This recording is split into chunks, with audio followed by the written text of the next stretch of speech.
ખંભાત એક એવું શહેર કે જે મને કાયમથી પોતાની તરફ આકર્ષિત કરતું આવ્યું છે, પણ એ હવે ખબર પડી કે એ ખંભાત નહોતું કે જે મને આકર્ષિત કરીને પોતાની તરફ ખેંચતું હતું, પણ એ હતો વિકસિત થઈ ગયેલા એ શહેરની ભીતર ગુંગળાતો એનો ઇતિહાસ, જે કદાચ એને ઉજાગર કરવા મને છાના અવાજે પોકારતો હશે. ક્રિકેટની સાથેનો અહીંનો ઇતિહાસ પણ રસપ્રદ છે, પણ જેમ કોઈ બોલ ફેંકે અને જમીન ઉપર ટપ્પી પડે અને બોલ હવામાં ઉછળે, એમ એ ઇતિહાસ પણ હવામાં ઉછળીને ગગન ચૂમે. પણ રાહ જોતો હતો કે કોઈ આવીને એ ટપ્પી રૂપી થોડી ગતિ આપીને મને આગળ વધારે. પશ્ચિમી તટ ઉપર યુરોપની સાથે જ્યારે વ્યાપાર વધી ગયો, ત્યારે એવો દાવો કરવામાં આવ્યો હતો કે ભારતમાં સન 1721માં પહેલી વખત ક્રિકેટ રમાઈ હતી.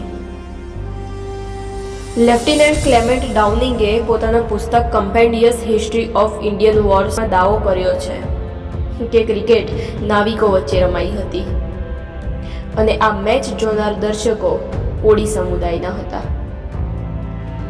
અને આ દાવો J.S. કોટન દ્વારા કાઢવામાં આવેલ મેગેઝિન એથેનોઇયમ 1905 અને કલકત્તા ફૂટબોલ ક્લબ અને ક્રિકેટ ક્લબમાં 1871ના એક મોનોગ્રાફ ચિત્રમાં કરવામાં આવ્યું હતું. 5મી સદીમાં પ્રથમ નંબરનું ગણાતું બંદર એટલે તે ખંભાત. ખંભાતમાં આવેલા મક્કાઈ દરવાજા પાસેના વિશાળ મેદાનમાં આ પ્રથમ મેચ રમાઈ હતી અને મક્કાઈ દરવાજા પાસેના મેદાનમાં આજે પણ સી વ્યૂ ગેલેરી જેવા અનેક અવશેષ છે, જે એ સમયના ક્રિકેટ વખતે હાર જીતના પરિણામ વખતે ઊંચા નીચા થતા દર્શકોના શ્વાસની માફક હજી પણ ધબકે છે.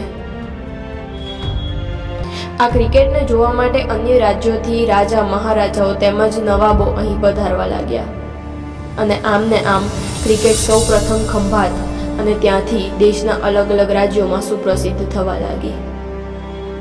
આજે વિશ્વભરમાં ક્રિકેટે રમત જગતમાં પોતાની આગવી ઓળખ ઊભી કરી છે, પણ સાથે સાથે એ જગ્યા કે જ્યાંથી ભારતમાં એની શરૂઆત થઈ, જો એને ક્રિકેટની દ્રષ્ટિએ વિકસાવવામાં આવે તો ખંભાત વિશ્વભરમાં પોતાનો ડંકો વગાડે અને એનો ઇતિહાસ વિશ્વભરમાં કમબેક કરીને જોરદાર છલાંગ લગાવે.